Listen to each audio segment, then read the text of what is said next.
el tema que nos compete en esta ocasión. Fíjense bien, uno de los primeros tópicos que ustedes deben de ver con respecto al estudio de la historia, pues es realmente qué es, ¿de acuerdo?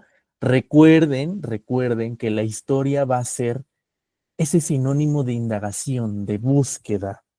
Acuérdense que la historia es una ciencia disciplinaria que estudia los hechos del pasado de la humanidad, ¿de acuerdo? Ese es un punto muy importante que no se les debe de pasar, ¿vale?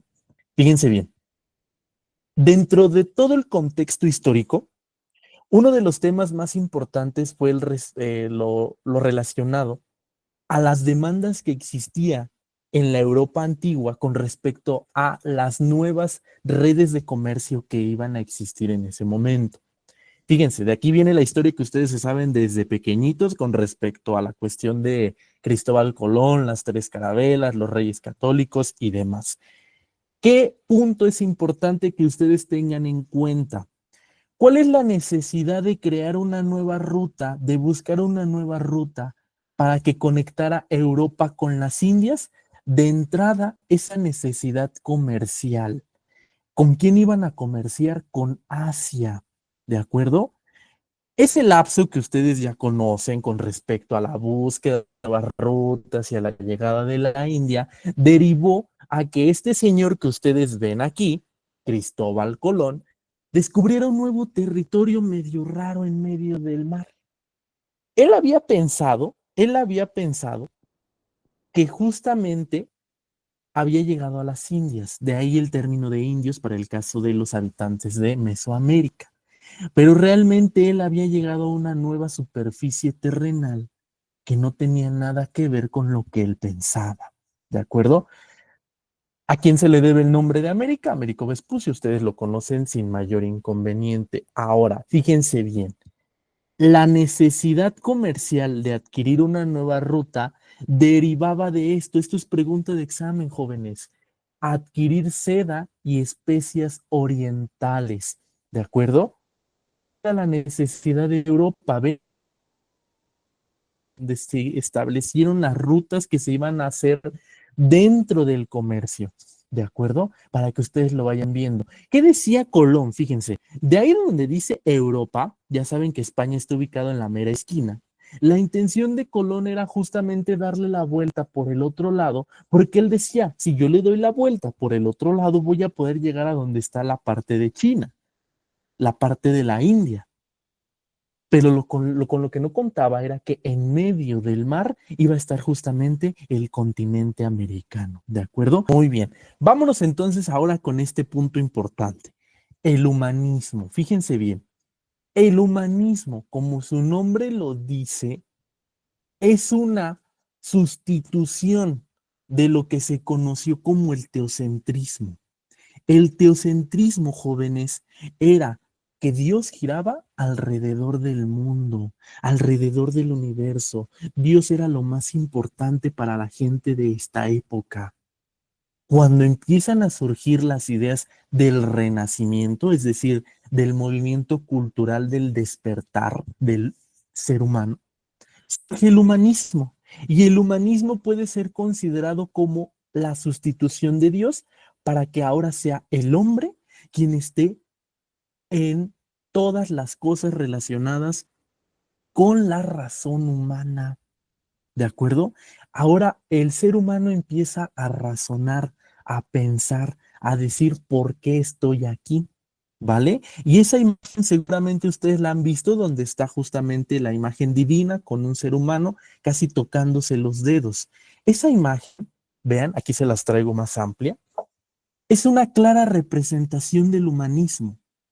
Vean la imagen del señor barbado, del señor viejo, quien podría ser Dios, que está en lo que podría ser un cerebro. ¿Ya lo vieron? Está rodeado de lo que podría ser ángeles, pero alrededor lo rojo, la tela roja, podría ser un cerebro.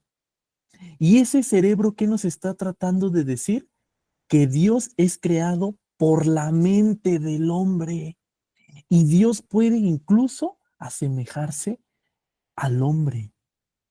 Y el hombre en todo caso podría ser Dios. ¿De acuerdo? Ahí empiezan esas imágenes medias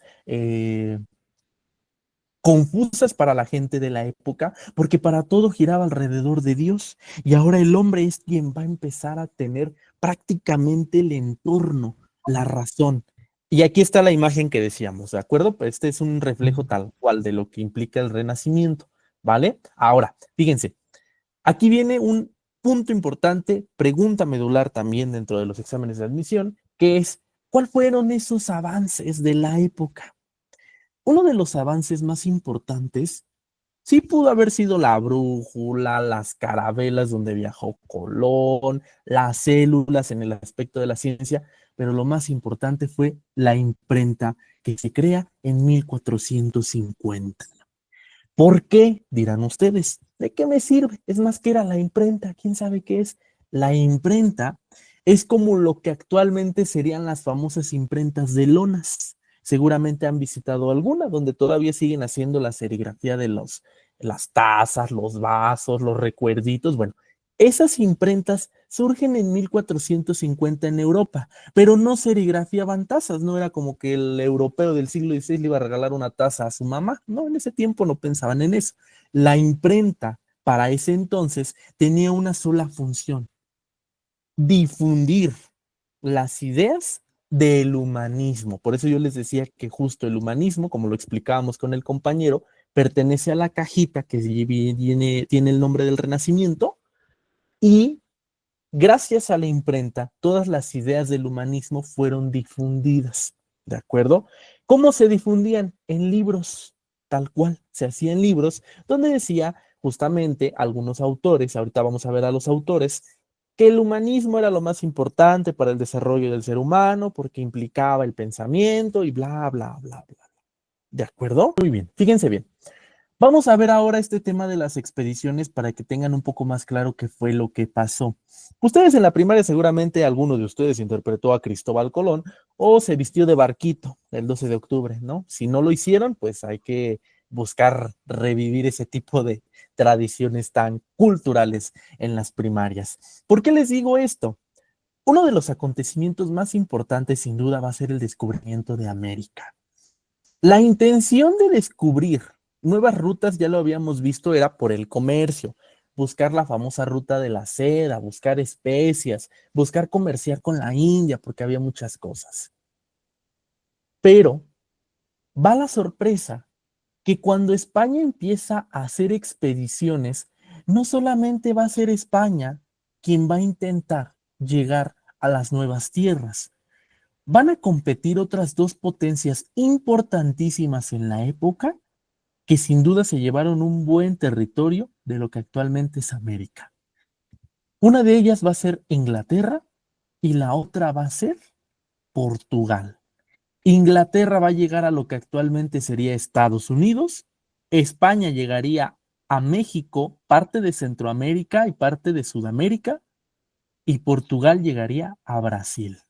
Van a ser esas tres potencias que van a tratar de disputarse el comercio, y sobre todo van a ser aquellas que van a tratar de buscar lo más rápido posible el llegar a las Indias.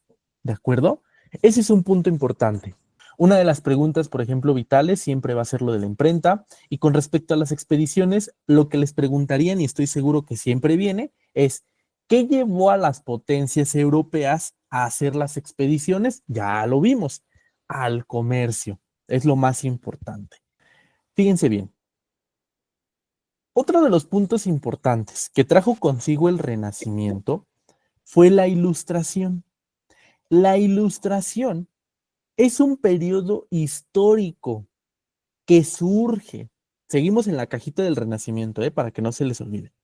Surge justamente en la caja que lleva por nombre Renacimiento, y es considerada justamente la idea de abandonar totalmente la creencia religiosa y buscar una revolución científica, pero no una revolución científica con respecto a cosas tradicionales de la ciencia, sino más bien a que el hombre dejara de ser inmaduro.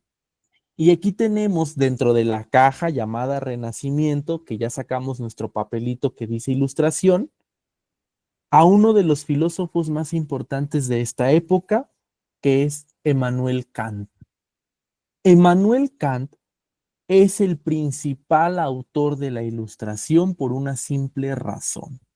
Él dice que el hombre debe de desprenderse de su inmadurez. Pero ¿quién causa la inmadurez del hombre? Él mismo. ¿De acuerdo? Para que ustedes lo vayan viendo. La Ilustración es prácticamente la tarjeta que sale de la caja llamada Renacimiento para poder decir, el hombre debe de dejar de ser inmaduro, debe de ilustrarse, debe de tener ideas por sí solo, debe de pensar, debe de razonar. Ya Dios no tiene nada que ver ahí. ¿Cuál es la diferencia entre el humanismo y la ilustración? El humanismo es una ideología que promueve que el hombre sea el centro del universo. Y la ilustración es un movimiento cultural, intelectual y filosófico que señala que el hombre debe de dejar de ser inmaduro y debe de buscar una revolución científica, ya no religiosa. ¿De acuerdo? Esas son las diferencias importantes entre ambas corrientes y todo esto viene todavía en el Renacimiento. ¿De acuerdo? Para que no lo pierdan de vista. El Renacimiento duró muchísimos años, incluso podría abarcarse hasta la toma de la Bastilla con la Revolución Francesa. ¿Vale? Esta este periodo histórico conocido como la Ilustración se desarrolla en el siglo del Renacimiento, por eso es lo que yo les decía justamente. Es un siglo donde vamos a tener el uso de la razón. Y una de las cosas importantes de la Ilustración, fíjense bien, es que el ser humano, el hombre, va a empezar a cuestionarse no solamente la autoridad de Dios, sino también de los reyes. ¿Por qué? Ustedes lo habrán visto seguramente en su clase. Los reyes de aquella época eran impuestos por Dios. Según ellos, tenían una imposición divina. Resulta que ellos tenían una imposición divina, fíjense, que los ponía Dios y que Dios decidía que ellos debían de gobernar. En la Ilustración, el ser humano empieza a decir, a ver, ya me quedó claro que yo soy el que razona y no es Diosito. Pero ¿qué ese gobernante que me trata horrible? No me da nada, no me da nada de comer, le pago muchos impuestos, es un tirano, se cree el soberbio. ¿Por qué él sigue gobernando? Los iluministas, que eran los nombres que recibían este tipo de personas que eran relacionadas a la Ilustración, decían, pues ¿por qué sigue gobernando este señor? Y ahí van a empezar a dudar, fíjense, ahí van a empezar a dudar con respecto a la autoridad divina de los reyes. Ese es un punto importante, ¿de acuerdo?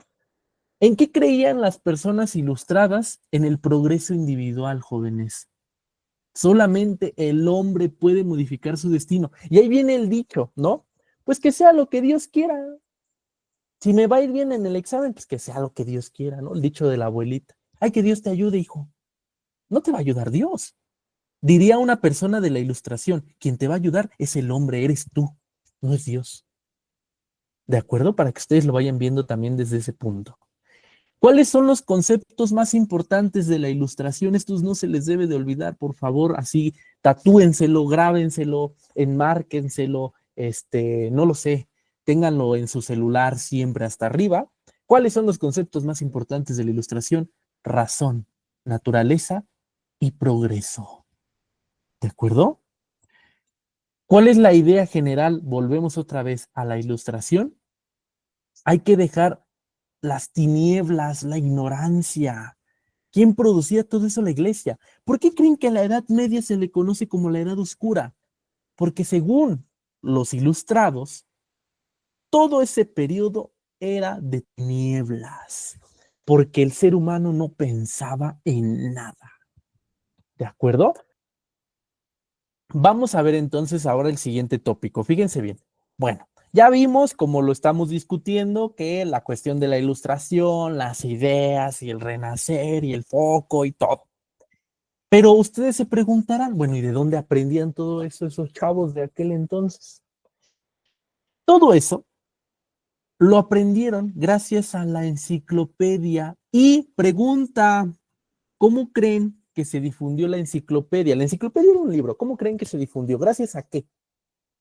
A un invento que habíamos visto. ¿Cómo se llamaba el invento? ¿Se acuerdan? La La imprenta. imprenta. La imprenta. Eso, muy bien, exactamente. Gracias a la imprenta que ya había surgido hace algunos ayeres, en este momento, la enciclopedia se pudo reproducir y se pudo difundir. La enciclopedia puede ser considerada la obra más representativa de la ilustración, ¿de acuerdo? Vienen unas ediciones, las pueden encontrar incluso en internet, y van a encontrar que la edición de 1772 es la que ayudó, les estoy dando ya el spoiler, es la que ayudó a que los colonos de Norteamérica formaran lo que actualmente es Estados Unidos. ¿De acuerdo? Para que ustedes lo vayan viendo. Ahí va el spoiler definitivamente. ¿Qué contiene la enciclopedia? De entrada, todo el conocimiento y el saber del siglo XVIII. ¿De acuerdo? Con esto se pretende iluminar a la sociedad. ¿Qué proponía la enciclopedia?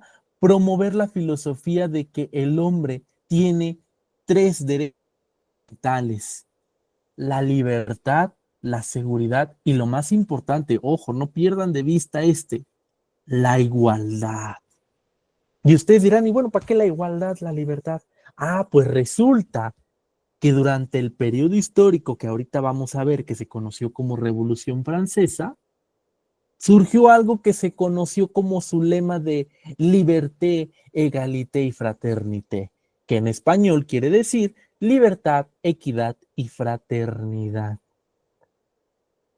Todo esto se relaciona para poder decirles que ya en este momento el hombre está dejando las tinieblas de la ignorancia para decir, el rey que está gobernando Francia es un ser humano igual que yo. El rey que está gobernando España es un ser mortal que se va a morir igual que yo. La reina de Inglaterra es igual de mortal y de ser humano, tiene pensamientos, tiene derechos iguales que yo. ¿Y quién soy yo? Un simple trabajador del campo. Todo esto nos va a llevar justamente a algo que se conoció como el absolutismo europeo, que ustedes también ya lo han de haber visto, que es lo relacionado al despotismo ilustrado. Les platico. El absolutismo europeo o absolutismo monárquico quiere decir que el rey o reina que está gobernando es único, hereditario y teocrático. Tiene el poder absoluto. No se le puede juzgar nada al rey absolutista, nada. Oye, rey, que necesitamos más comida, decapítalo. Oye, rey, es que tenemos hambre, estamos en la... decapítalo. Un rey absolutista no se le podía juzgar nada. Pero sorpresa, gracias a la ilustración y a la enciclopedia, los reyes de la época se empiezan a preocupar y dicen, changos, no manches, estos señores ya están pensando, ya están razonando y no me conviene, la neta no me conviene. No me conviene que razonen porque van a empezar a decir justamente que ellos son iguales que yo y eso no me conviene. Durante este periodo, jóvenes, va a surgir algo, y esto también grábenselo en su cabeza, es importante, tatúenselo, abajo otra vez, que se va a conocer como el despotismo ilustrado. Y ustedes dirán, ¿y qué es eso del despotismo? ¿Qué? Ajá, los reyes que eran absolutistas, que no se les podía juzgar nada, que no se les podía cuestionar, no se les podía pedir literalmente nada, porque te mataban, se convirtieron en déspotas ilustrados. ¿Y qué son los déspotas ilustrados? Eran reyes que decían ser parte de la ilustración y empezaron a tener, ojo, empezaron a tener una idea de que no te preocupes, hijo, yo te entiendo, yo sé que tú estás razonando. Con todo esto de la ilustración en la enciclopedia, yo te entiendo en verdad, pero es que estás chiquito, estás tonto, no sabes gobernarte, me necesitas. Yo sé que soy igual que tú, yo sé que somos iguales, pero estás tonto, no puedes gobernarte. Necesitas a un rey. Y, qué casualidad, yo soy rey, yo soy reina, yo te puedo ayudar. Tú puedes seguir pensando, ¿eh? Tú razónale, tú échale ganas al coco, chavo, no hay problema. Pero necesitas un rey. Y ese rey soy yo. Ese discurso se le conoció justamente como despotismo ilustrado. Los reyes comenzaron a dar ese discurso realmente para poder decir, no te preocupes, hijo, yo te gobierno. Nada más, pues, síguele pensando, no hay problema, pero sigamos practicando la economía que llevábamos, ¿no? Grandes representantes del despotismo ilustrado, Catalina la Grande de Rusia, Federico II de Prusia y el más famoso, Carlos III de España, que ese seguramente lo vieron en la historia de México. Ahora, el rey déspota o el rey ilustrado es el que adopta ese sentimiento de apego, esa necesidad de tomar las ideas de la ilustración. Y ahí viene un claro ejemplo, fíjense. Esto es lo que decía Carlos III de España.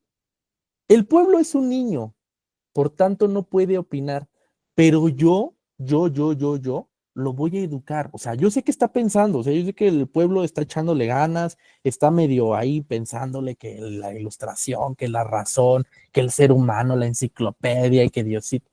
Ahí le está echando coco el pueblo, pero necesitan un gobernante, necesitan a fuerzas un gobernante. ¿Y quién es un gobernante? Ay, mira, yo soy gobernante, pues les conviene. Yo los gobierno, no hay problema, no pasa nada. ¿De acuerdo? Esa es la idea del despotismo ilustrado, ¿vale? Ya no hay una monarquía absolutista, ahora hay una monarquía ilustrada, que según retoma los ideales de la ilustración, pero no tenía nada que ver. ¿Por qué? Porque el rey sigue gobernando, pero le dice, mira, la neta, tú estás tonto, ¿qué te haces? No te sabes gobernar, si te dejo gobernarte tú solito vas a ir todo para abajo. Yo te gobierno, yo te echo la mano, yo te educo, déjame ser tu gobernante, ya no me puso Dios, me estás poniendo tú. Y ahí está empezando la idea de lo que posteriormente vamos a ver que se conoce como democracia, ¿de acuerdo? Porque en ese momento no existía la democracia, aquí quién iba a estar votando, ¿va? ¿Vamos bien hasta aquí? Sí, ¿seguras, seguros? Ok, muy bien. Ahora, fíjense bien, todo esto va a desencadenar un acontecimiento histórico conocido como la Revolución Francesa. Pero antes, yo les decía la cuestión de la independencia de las 13 colonias. Las 13 colonias, jóvenes, es lo que actualmente es Estados Unidos, no hay más. ¿De acuerdo? Las 13 colonias es lo que actualmente se conocería como Estados Unidos.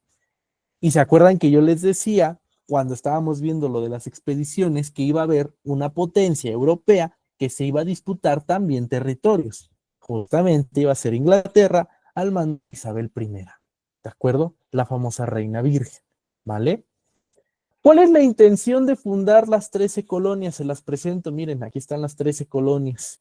La única intención de fundar esas 13 colonias es tener una nueva Inglaterra.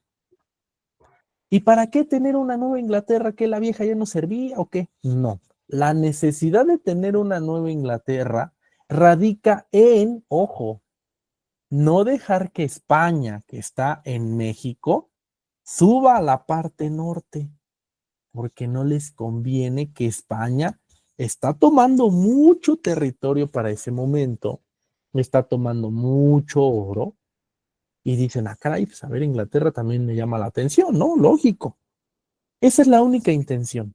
¿Quiénes se fueron a vivir a estas colonias? Miren, las colonias son Virginia, Massachusetts, Nueva Hampshire, Maryland, Connecticut, Rhode Island, Delaware, Carolina del Norte, Carolina del Sur, Nueva Jersey, Nueva York, Pensilvania y Georgia. ¿Cuál es la intención de todas estas 13 colonias? Simplemente tener una Nueva Inglaterra. ¿Pero a qué se va a dedicar esa Nueva Inglaterra? A ver, hay que ser honestos. ¿Para qué se van a dedicar o qué? Al comercio. Eso es lo único a lo que se van a dedicar, al comercio. ¿Y qué van a comerciar? Bueno, pues resulta que lo más importante que comerciaban estas 13 colonias eran dos cosas sumamente vitales: el té y el timbre. Y ustedes dirán, ¿y qué es eso del timbre? ¿Es un timbre el que toca? No. Ustedes a lo mejor no lo hicieron, o a lo mejor y sí. En algún momento enviaron una carta. En las cartas, cuando ustedes escriben, están escribiendo la carta, tan, tan, tan, termino, la meto en sobre. En la parte de afuera, el señor de correos te pone una estampita. ¡Pam!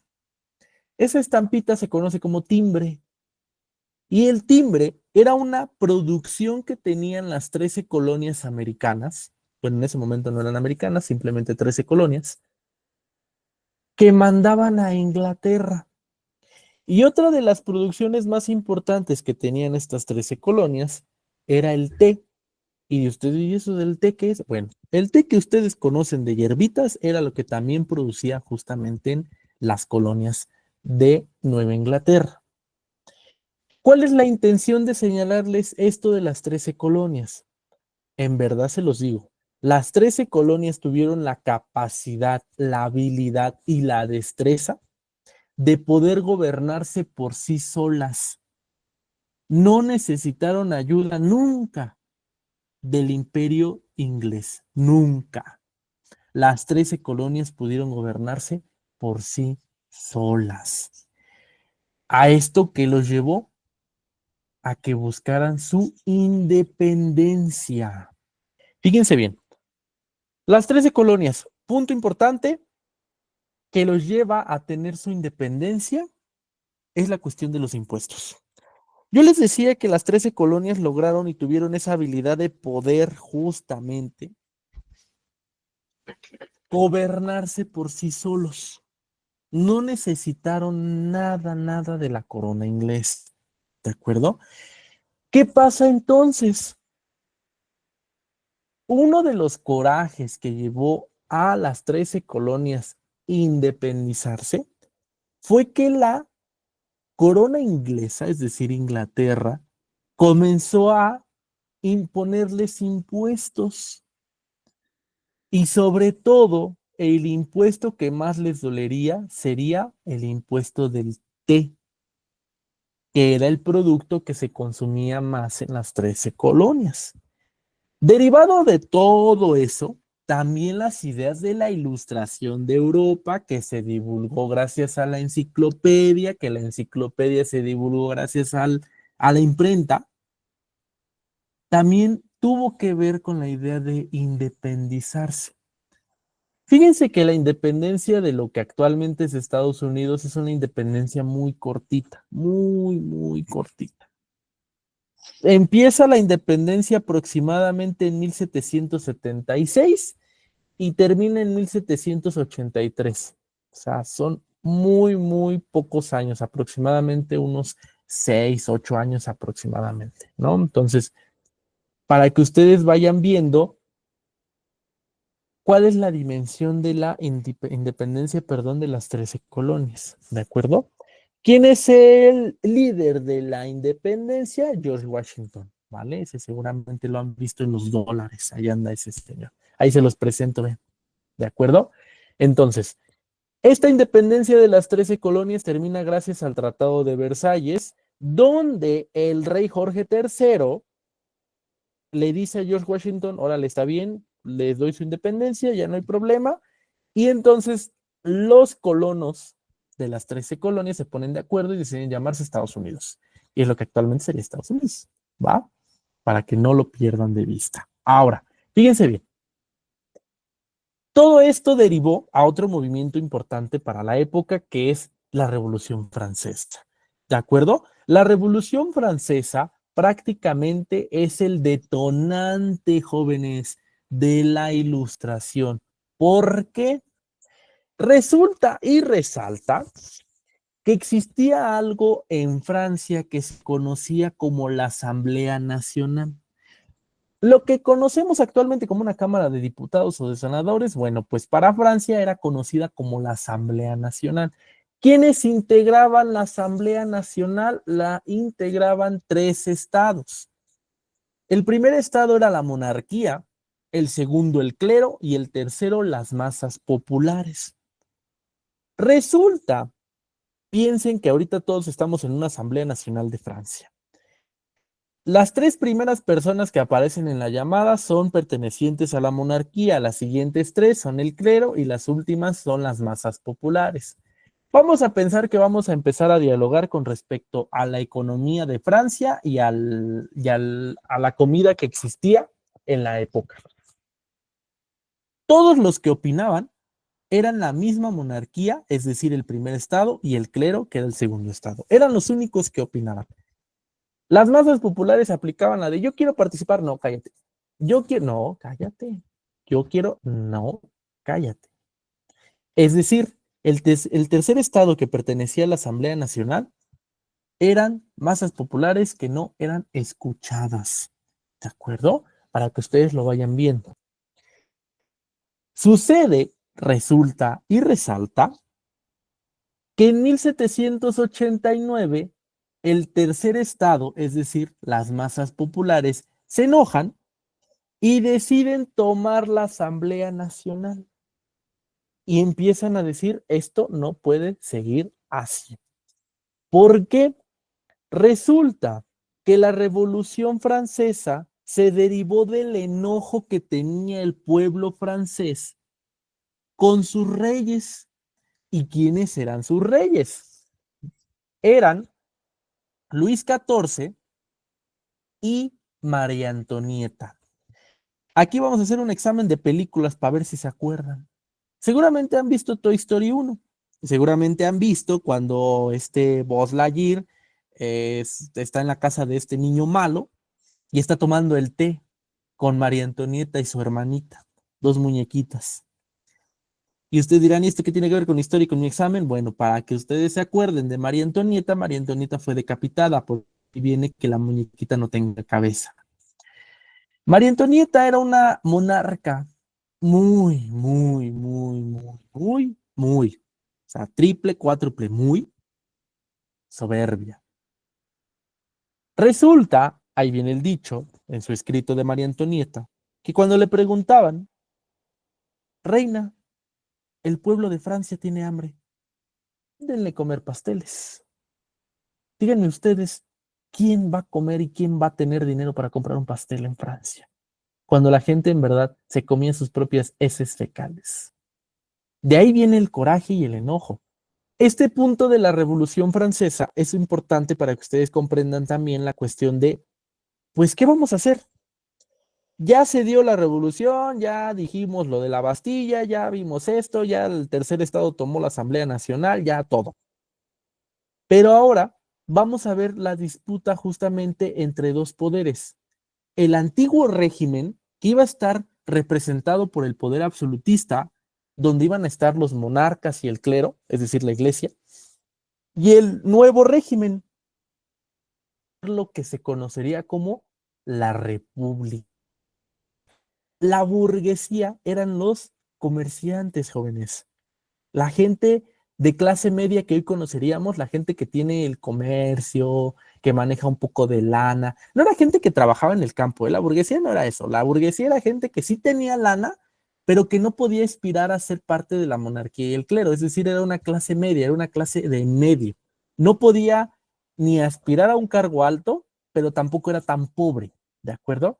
Entonces, la burguesía era ese grupo social que promovía la república, ¿vale?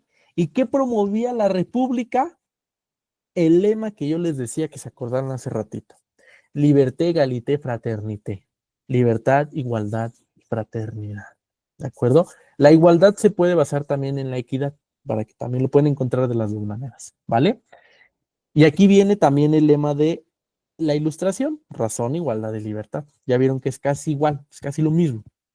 La idea justamente es esa, un renacer, ¿vale? Ahora, la Revolución Francesa, situación política, ya lo dijimos, el pueblo francés se había cansado de la clase privilegiada, es decir, de la nobleza, del clero, de los monarcas, ya estaba harto de que la gente más rica se hacía más rica todos los días y la gente pobre, pues quién sabe.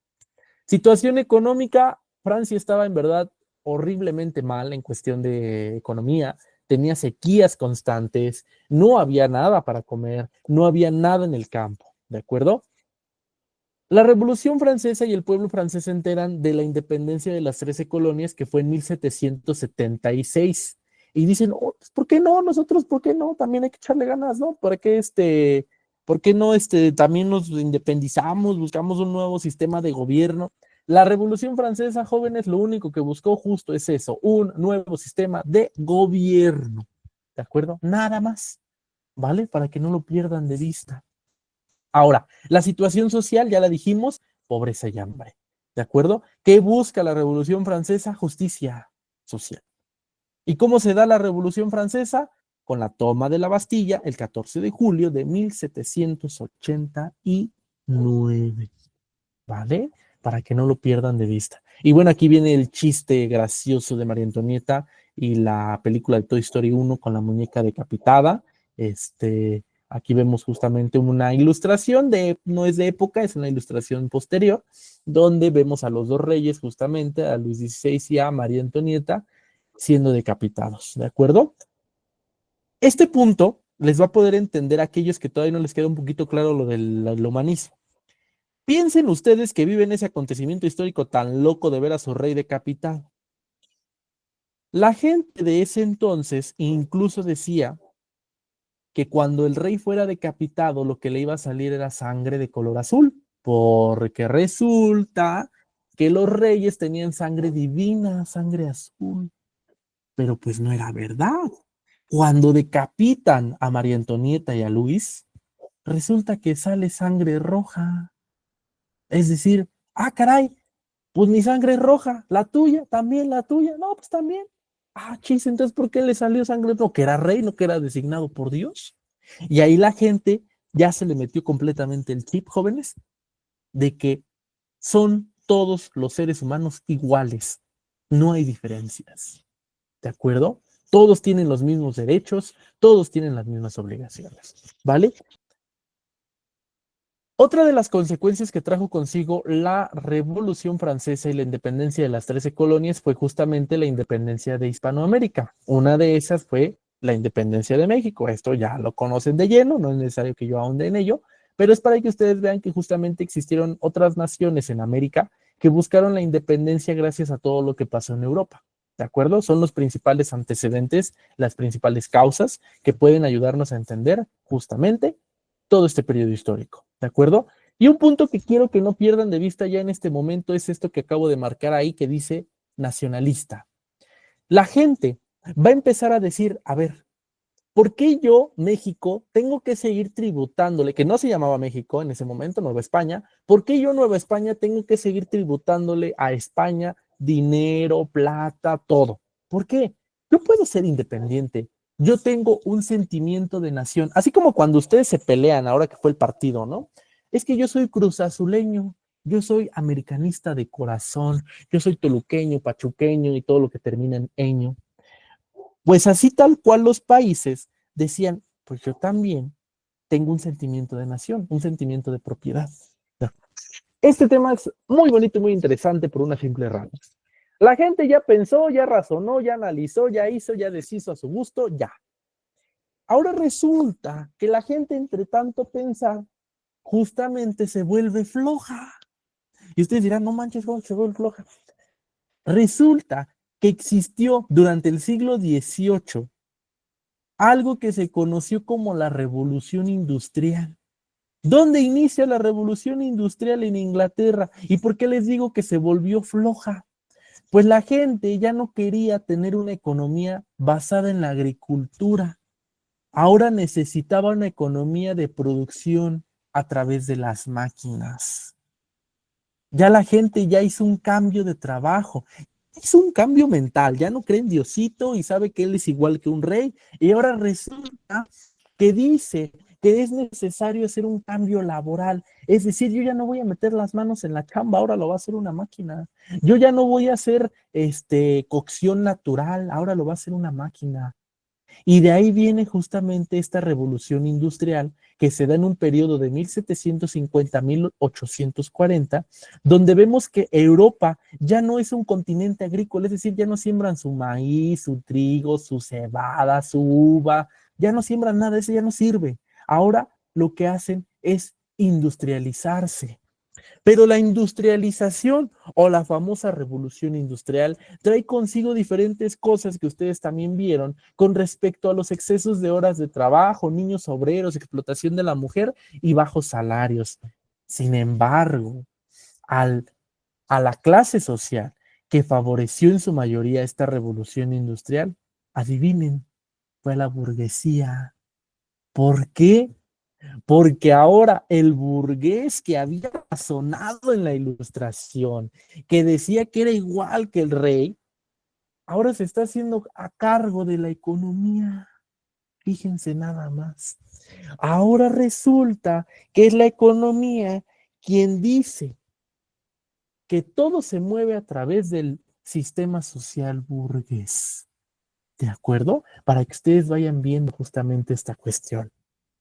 A la par, uno de los principales inventos que trajo consigo la revolución industrial fue el ferrocarril y los barcos de vapor. El ferrocarril llegaría a México y seguramente todos han llorado con el Titanic. Bueno, pues Titanic es una clara referencia a esta época. ¿Por qué? Porque son los barcos de vapor quienes están tomando protagonismo. Ahora, vámonos con el siguiente, nacionalismo. El nacionalismo es prácticamente el sentimiento que le genera a un individuo para poder entender su propio territorio geográfico. Es decir, lo que yo les decía, yo soy americanista, pachuqueño, toluqueño, San Luis Potoseño, no sé. Ustedes saben de fucho. Bueno, así como ustedes tienen un sentido de pertenencia a un equipo o incluso podría ser a una banda musical, los países en ese momento también tenían un sentimiento de nación. Es decir, hay algo que a mí me hace diferente a todos los demás países. Hay algo en mí que se llama soberanía nacional que me hace única. Hay algo en mí que me hace propio, que me hace identificarme. ¿De acuerdo? El nacionalismo es justamente esa idea de tener en cuenta que cada país va a tener un apego a su territorio. Y esto nos va a llevar a entender justamente el inicio de la Primera Guerra Mundial. Y ustedes dirán, pues, ¿qué tiene que ver todo esto con la Primera Guerra Mundial? La Primera Guerra Mundial no fue más que una guerra de nacionalismos. ¿De acuerdo? Este punto nos va a llevar al imperialismo. Recapitulo para que no tengan dudas. El nacionalismo es un sentimiento de apropiación hacia un territorio, ¿de acuerdo? Es un sentido de pertenencia. Y el imperialismo va a ser una estructura política y social que se va a desarrollar durante el siglo XIX para poder explotar a países con materias primas. Ahorita lo vamos a desarrollar para que no tengan dudas. Fíjense, el imperialismo, jóvenes, fue prácticamente el reparto de las naciones europeas de todo el mundo. A ver qué parte del pastel nos toca. Eso es el imperialismo. Una nación que tiene lana, que tiene solvencia económica, que tiene muchísimo dinero, va a ir a una región que no tiene nada de dinero y que le va a prometer una simple cosa. Oye, ¿qué te parece? Si tú me das tus materias primas que tú tienes, ¿cuáles son sus materias primas? La madera, el ganado, ¿de acuerdo? Tú me das las materias primas que tú tienes y yo te educo, yo te echo la mano. Por eso, el imperialismo prácticamente se dio en regiones como China y África.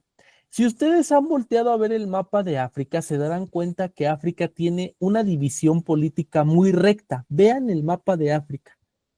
África está dividido por rectas muy líneas, están literalmente líneas derechitas. ¿Esto qué implica, jóvenes? Que el reparto se hizo entre varias potencias. ¿Entre quiénes? Participó Rusia, participó Japón, Francia, España, pero, ¡oh, sorpresa! Uno de los países a los que no le dieron nada, ni cuernos, ni nada, durante esta repartición del mundo, fue a Alemania. Alemania fue la única nación, el único imperio que no recibió nada. No lo pierdan de vista. ¿De acuerdo? Ahora, el imperialismo. Ya les decía, el imperialismo se puede entender como una época de estructura social y política donde hay un dominio y una subordinación. Vamos a poner un ejemplo. Vamos a pensar que yo tengo un amigo. Ese amigo tiene una producción de materias primas muy importante. ¿Qué produce mi compa? Bueno, produce madera, mucha madera. Yo, como potencia, es decir, como imperio dominante, voy a decirle, oye, compa, la neta, pues me llama la atención tu madera, yo puedo trabajarlo, no puedo hacer muchas cosas. ¿Qué te parece si te unes conmigo? Ah, y dice el compa, ah, está bien, no hay problema, sí, me uno, no hay mayor inconveniente. Esa es la idea del imperialismo. Un imperio dominante va a subordinar a una región más chiquita. ¿Qué les interesa de esa región chiquita? Las materias primas. ¿De acuerdo? ¿Y cuál era la condición para que pudieran estar con ellos? Que los estados imperiales, es decir, el dominante, le llevaría progreso a los menos avanzados. Por eso vuelvo a lo mismo, porque creen que África fue parte elemental del reparto del mundo. Y ustedes lo ven. África es rico en muchas cosas, en oro y en petróleo, pero la intención de las potencias de ese momento era justamente extraer el oro y el petróleo con la condición de que les llevarían progreso. Es 2025 y África sigue siendo considerado uno de los continentes más pobres y escasos de progreso de todo el mundo. ¿De acuerdo? Para que tampoco lo pierdan de vista. ¿Vale? Ahora, el imperialismo justamente es la intención de que una potencia europea va a tratar de subordinar a una región a través de sus materias primas. ¿De acuerdo? Esto no lo deben de olvidar. ¿De acuerdo? ¿Quiénes fueron los imperios que participaron en esto? Inglaterra, Alemania, Francia, España, Italia, Rusia y Japón. ¿De acuerdo? Y ahí vemos la imagen, la caricatura es muy curiosa porque así fue. Se repartieron China. China también fue repartida. África también fue repartida. ¿Cuál era la única intención de hacer este reparto? Que estas potencias, Inglaterra, Alemania, Francia, España, Italia, Rusia y Japón, llevaran civilización. ¿Qué les interesa? Otra vez, materias primas, recursos naturales. ¿De acuerdo? Ok, muy bien. Ahora, fíjense bien. Otro de los puntos importantes es la cuestión de la paz armada. Ojo, ya vimos el nacionalismo, ya vimos el imperialismo y ahora vamos a ver un periodo histórico que se conoció como paz armada. Ojo, ¿todo esto a qué nos lleva, jóvenes?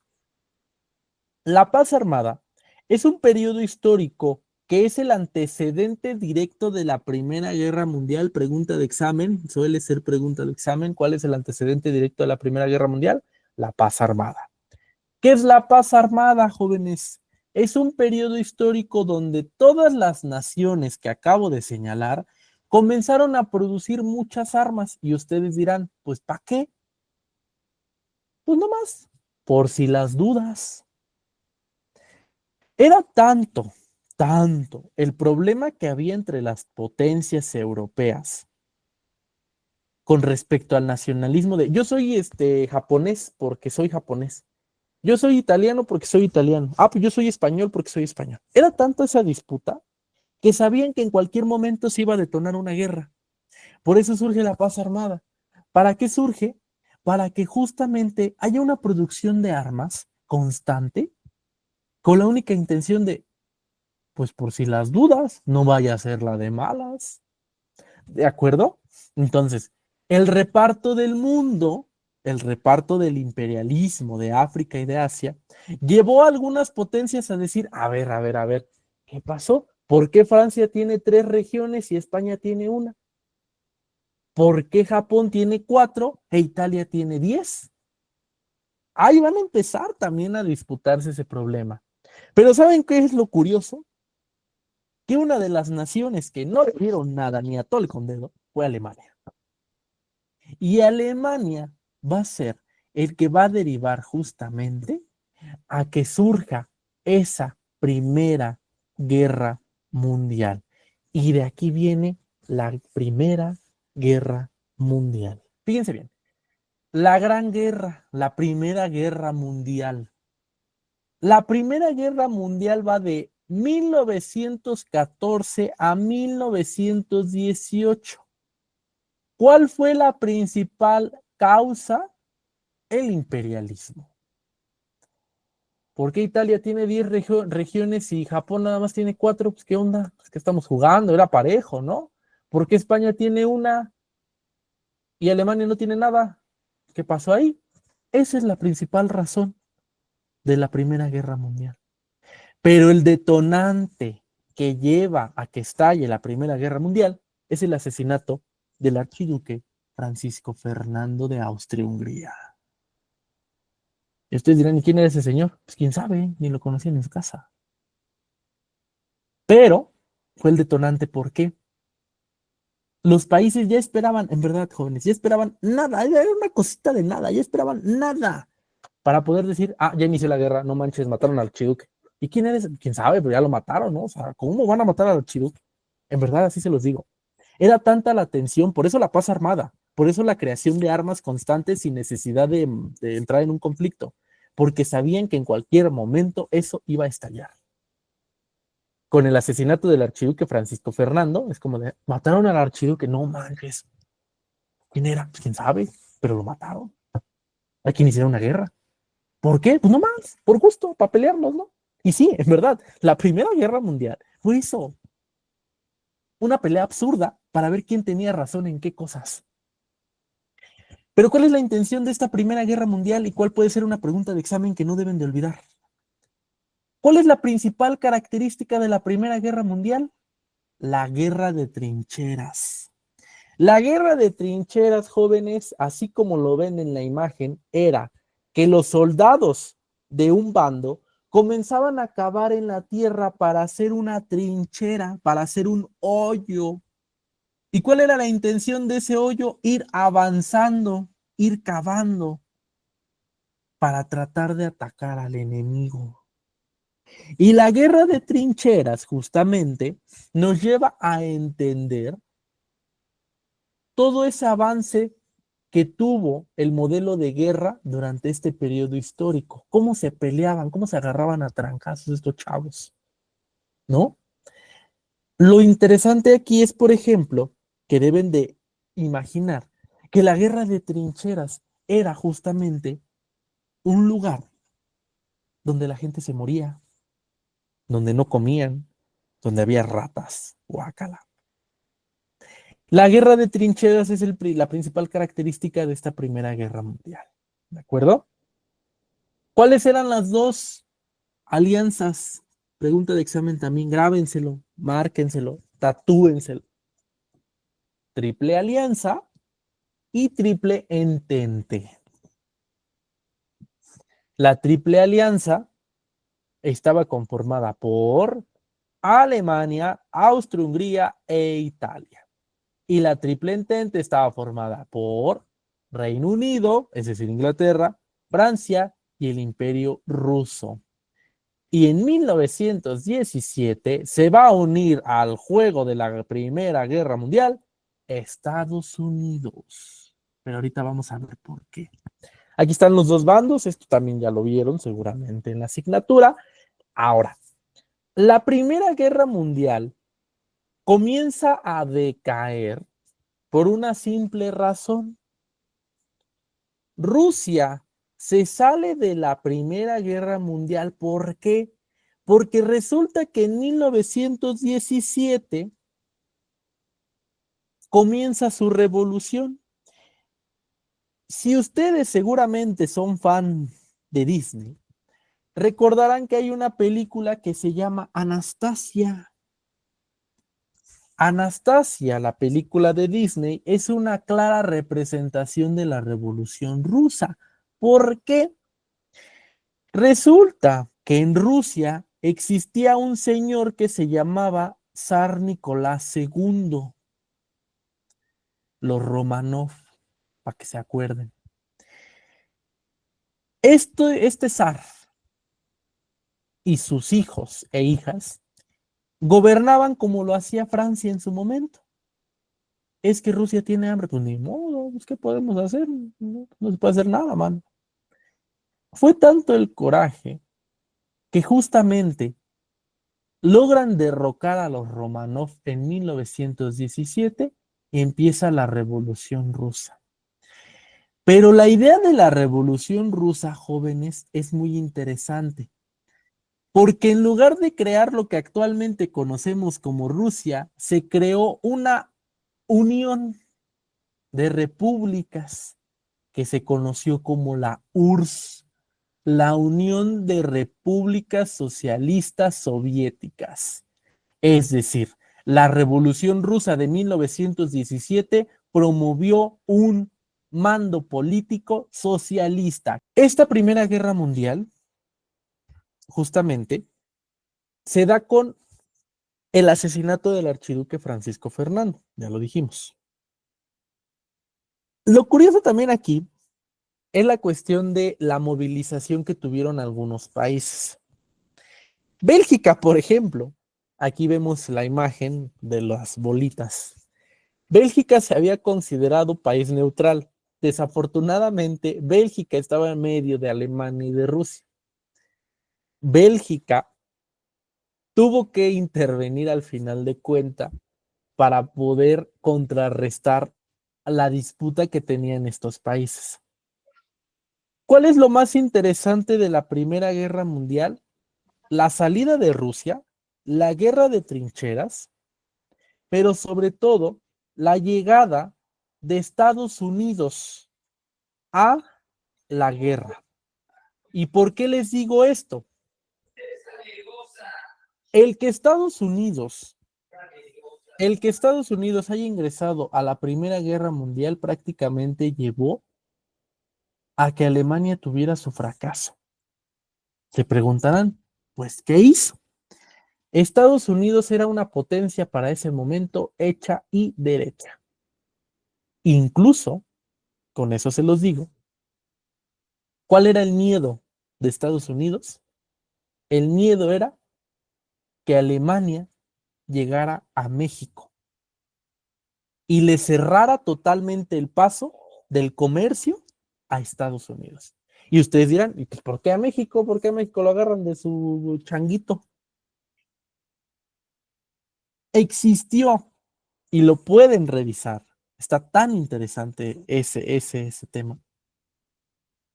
Existió un momento donde Alemania invitó a México a participar en la Primera Guerra Mundial por medio del telegrama Zimmermann. Y adivinen a quién iba dirigido. A Venustiano Carranza. Sí, al bigotón de la Constitución, el de lentes, el chistosito. Ese señor, el que parece Santa Claus, ese señor recibió el telegrama Zimmerman, o dicen por ahí que lo recibió, porque resulta que Estados Unidos lo interceptó y se dio cuenta de que si no le ganaba a Alemania, Alemania iba a ser aliado de México. Pero yo les pregunto, jóvenes, a ver si tomaron su curso de historia de México. ¿Qué estaba pasando en México en 1914 para que no entrara la Primera Guerra Mundial? La Revolución Mexicana. La Revolución Mexicana. Y así como le pasó a Rusia, que se tuvo que salir, México dijo, no, mano, la neta, o sea, gracias, está chida tu propuesta, está chido de que podamos recuperar territorios que nos había quitado Estados Unidos en su momento, pero no puedo. Me ando dando de trancazos con esta gente, entonces déjalo para la otra. ¿De acuerdo? Entonces esa fue una de las razones, justamente. Otro de los puntos que deben de entender es la cuestión de la paz de Versalles. La paz de Versalles o el Tratado de Versalles es el documento donde se firma la primera, perdón, donde se firma el fin de la Primera Guerra Mundial. ¿De acuerdo? El Tratado de Versalles puede considerarse justamente como el documento que dice, ya quedó, no hay problema, todo está bien, ya somos amigos y todo está increíblemente perfecto. Vean la imagen que tenemos del lado derecho. Esta imagen me encanta, ¿verdad? Porque define qué es el Tratado de Versalles. El Tratado de Versalles, fíjense, se los voy a leer. Una de las principales consecuencias del tratado estipulaba que las potencias centrales, especialmente Alemania, deberían desarmarse y entregar concesiones territoriales a los vencedores, es decir, dar territorio. Resulta que el Tratado de Versalles quedó todo para bien, para el Imperio Otomano, para Bélgica, para Francia, para Estados Unidos, para Inglaterra, pero el único país que le dieron en la torre fue Alemania. Le quitaron dinero, le quitaron armas y para el colmo le quitaron territorio. Por eso la imagen del señor del pastel me da mucha risa, la verdad. ¿De acuerdo? Entonces, fíjense, un dato interesante que les dejo aquí, no es pregunta de examen, pero pues les sirve para reflexionar. Apenas el 3 de octubre del 2010, o sea, hace algunos años, Alemania acaba de liquidar todos los daños que causó en la Primera Guerra Mundial. Entonces, ahorita va por la Segunda Guerra Mundial, esperemos que ya para 2130 o no sé qué año, pues pueda liquidar sus deudas, ¿no? Entonces, así está la cosa. Ahora, vamos a ver el mundo entre guerras. Esto sí necesito que por favor les quede tatuado también porque son un periodo histórico, o más bien es un periodo histórico donde vamos a ver diferentes acontecimientos, ¿de acuerdo? Uno de los primeros acontecimientos que se da terminada la Primera Guerra Mundial en 1918 va a ser la Gran Depresión de Estados Unidos. Yo les había dicho hasta hace algún momento que Estados Unidos se intervino en la cuestión de alianza entre México y Alemania y esto llevó a que, ojo, Estados Unidos se creía tan grande que lo llevó a la caída de su bolsa de valores. ¿Cómo se da la Gran Depresión? A pesar de que en la Primera Guerra Mundial Estados Unidos consolidó su economía, el problema sería que Estados Unidos se la daba de a grandes, o sea, decía, yo puedo con todo, no, no pasa nada, no, no, quién sabe qué, o sea, el problema de Estados Unidos fue ese, que quiso prestarle dinero a las potencias europeas que habían perdido territorio, que habían perdido materiales, que habían perdido muchas cosas, y prestó y prestó y prestó y prestó y prestó, y derivó a que en 1929 surgiera la Gran Depresión, al grado, y ahí lo pueden ver, que la gente vendía a sus propios hijos. Vean nada más, 4 niños en venta. Órale, qué padre, ¿no? Este punto es muy interesante, porque podemos ver que Estados Unidos, a pesar de ser una potencia económica para ese momento, sí le dejaron consecuencias la Primera Guerra Mundial. ¿Por qué? Porque al querer prestarle a casi todos los países de Europa que habían sufrido una afectación total, pues bailó. ¿De acuerdo? Ojo, de ahí, de esta gran depresión, surgiría un sistema económico que se conocería como capitalismo. A partir de la Gran Depresión de Estados Unidos en 1929, Estados Unidos adoptaría el sistema capitalista. Es decir, todo, todo, jóvenes, lo mueve el dinero. Ahora, este es un punto importante. Necesito que esto sí grabado en la mente, así como todo el daño que les han causado sus exparejas, así, grábenselo también, ¿va? Van a existir tres sistemas económicos y sociales bien importantes para la época: el socialismo, el nazismo y el fascismo. Otra vez, socialismo, nazismo y fascismo. El socialismo, ya lo acabamos de decir, los medios de producción deben de estar en manos de la clase trabajadora con el fin de organizar a la sociedad. Es decir, todos tenemos de todo. Tú debes de ser compartido, tú debes de ser de la clase trabajadora. Los medios de producción, el trabajador es el que le chambea, no es el jefe tirano. O sea, ese es el socialismo. El nazismo va a ser una ideología política que encabezó nuestro querido Adolfo Hitler. El nazismo es considerado un régimen totalitario antisemita, es decir, antijudío, y racista, también ante el antijudío. ¿De acuerdo? ¿Por qué la disputa de Hitler con respecto a los judíos? Hitler, la neta, lo que sea de cada quien, era un buen estratega. Eso nunca se lo vamos a negar al compa. Pero algo que tenía Hitler era ese odio repulsivo hacia los judíos. ¿Por qué los odiaba? Muchos dicen que es que porque no lo aceptaron en la escuela de artes y que era un judío y que su mamá mató, digo que un judío mató a su mamá y que el doctor y que no sé qué. Yo odio a los judíos porque fueron los causantes de que Alemania perdiera la Primera Guerra Mundial. Y no es que un judío tuviera la culpa o es que el judío haya firmado, sino que todos o la mayoría de judíos participaron en la Primera Guerra Mundial como soldados. Y Hitler les decía justamente que pues la neta estaban bien tontos, eran unos inútiles y la neta no la armaban, ¿no? ¿Cuál era otra de las intenciones de los judíos, perdón, de Hitler? Regresar a la raza aria, la raza pura alemana. Pero esa raza no existe, era una mezcla, ¿de acuerdo? Entonces, el nazismo justamente es un movimiento, una ideología que encabeza Hitler con la única intención de ser un régimen totalitario. Y el fascismo va a ser un movimiento y una ideología también que va a encabezar Benito Mussolini en Italia. Es una forma también de gobierno de carácter totalitario, antidemocrático y basado en la represión y la tortura. ¿De acuerdo? ¿Qué avances nos lleva a entender justamente todo esto que está pasando ya hasta hace algunos añitos en la Primera y Segunda Guerra Mundial? ¿Qué avances trajo consigo? El mundo, la televisión, la computadora, para su momento, finales del siglo XX, la energía nuclear, los anticonceptivos, el avión, las telecomunicaciones y algo que ustedes están viendo ahí, que es la famosa bomba atómica. ¿De acuerdo? La bomba atómica puede considerarse uno de los inventos más importantes de ese momento. Va a jugar un papel crucial en la Segunda Guerra Mundial. Vamos de entrada a la Segunda Guerra Mundial. Segunda Guerra Mundial va de 1939 a 1945. ¿De acuerdo? ¿Qué fue la Segunda Guerra Mundial? Un conflicto simplemente derivado de los intereses políticos de don señor Hitler. Existieron dos alianzas, esto también así grabado a más no poder. Existió o existieron los países aliados y los países del eje.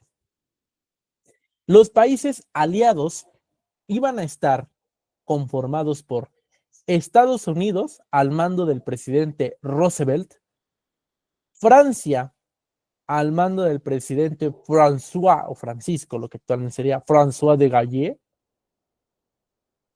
Reino Unido, que sería Inglaterra, al mando de Winston Churchill, y la URSS al mando de Stalin.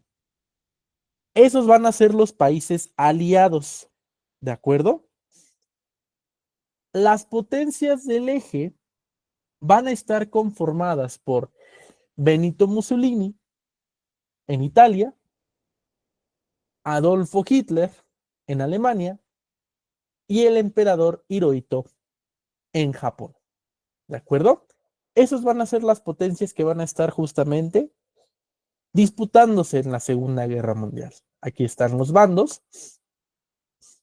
¿Cuál es la intención o cuáles son las causas de esta Segunda Guerra Mundial? La cuestión de Hitler con respecto al desprecio de los judíos, el coraje de la Primera Guerra Mundial y sobre todo la xenofobia, ¿de acuerdo?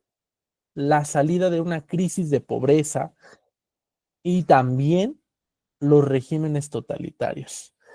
El fascismo, el militarismo japonés y el nazismo son regímenes totalitarios, es decir, lo que veíamos en su momento del rey, aquí lo vemos otra vez. A Hirohito, a Hitler y a Mussolini no se les podía juzgar nada. ¿De acuerdo? Ahí está lo de la formación. ¿Y cuál es el antecedente directo? ¿Cuál es el antecedente directo de esta Segunda Guerra Mundial? Es la invasión de Polonia. ¿Vale? Ese es el antecedente directo, es la causa total. ¿De acuerdo? La invasión de Polonia por parte de Hitler. ¿Vale? No me voy a desenvolver en el desarrollo de la Segunda Guerra Mundial porque ustedes ya lo vieron. Acuérdense que esta es una sesión nada más de repaso y estamos por terminar. ¿Qué nos lleva al finalizar la Segunda Guerra Mundial? La conferencia de Yalta. Esta conferencia es muy importante, no se les vaya a olvidar, ¿de acuerdo? ¿Cuál era la intención de la conferencia de Yalta?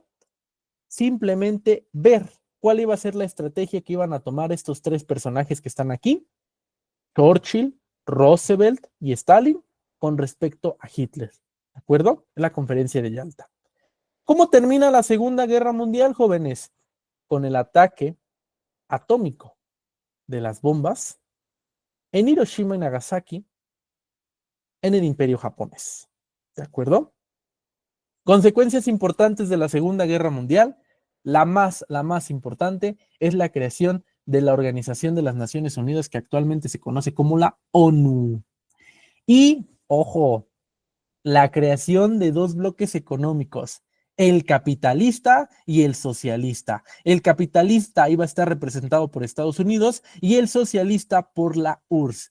Esa disputa de ideologías, jóvenes, iban a derivar justamente a que surja algo que se conoció como la Guerra Fría.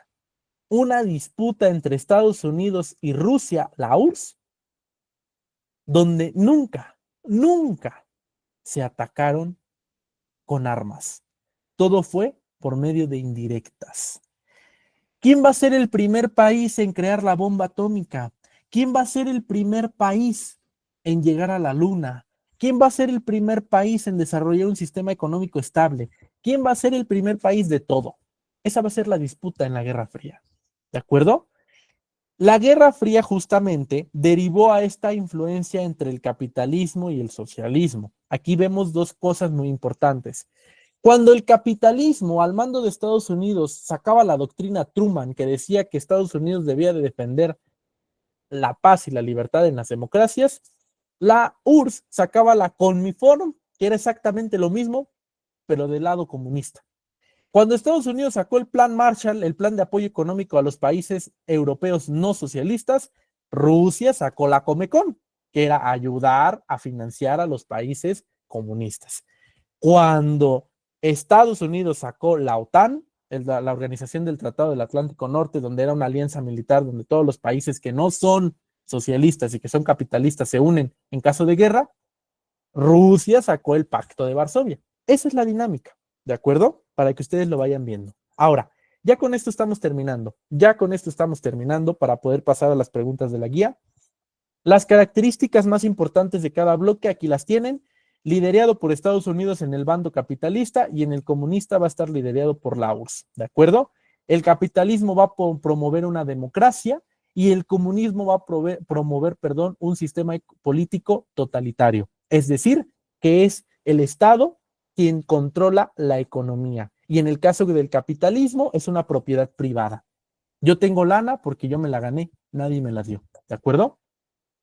Diferencias importantes, ya se las dije, la más relevante es la cuestión del sistema de gobierno y el sistema económico que va a tener cada país, ¿de acuerdo? Mientras que el capitalismo promueve lo democrático, lo liberal, la cuestión de la poca intervención del Estado en la economía, el socialismo es totalmente lo contrario. El Estado interviene, hay un sistema poco democrático, hay un sistema donde las masas populares empiezan a opinar y sobre todo hay una desaparición de inversión privada, ¿de acuerdo?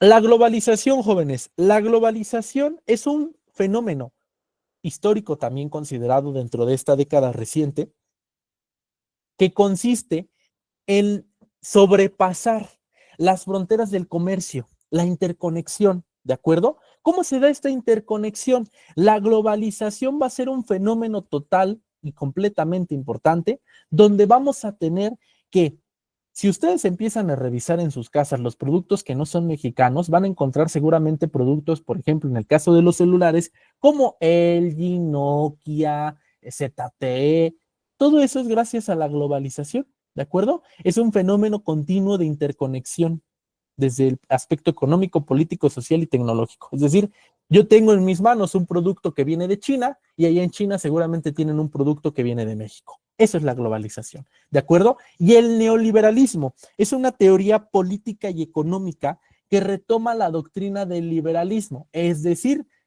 el Estado, el Estado se rige también por el libre comercio, es decir, el Estado no interviene casi en nada con respecto a la economía. Todo es a través de la inversión privada. Hay un libre comercio, la gente puede comprar donde quiera, ¿de acuerdo?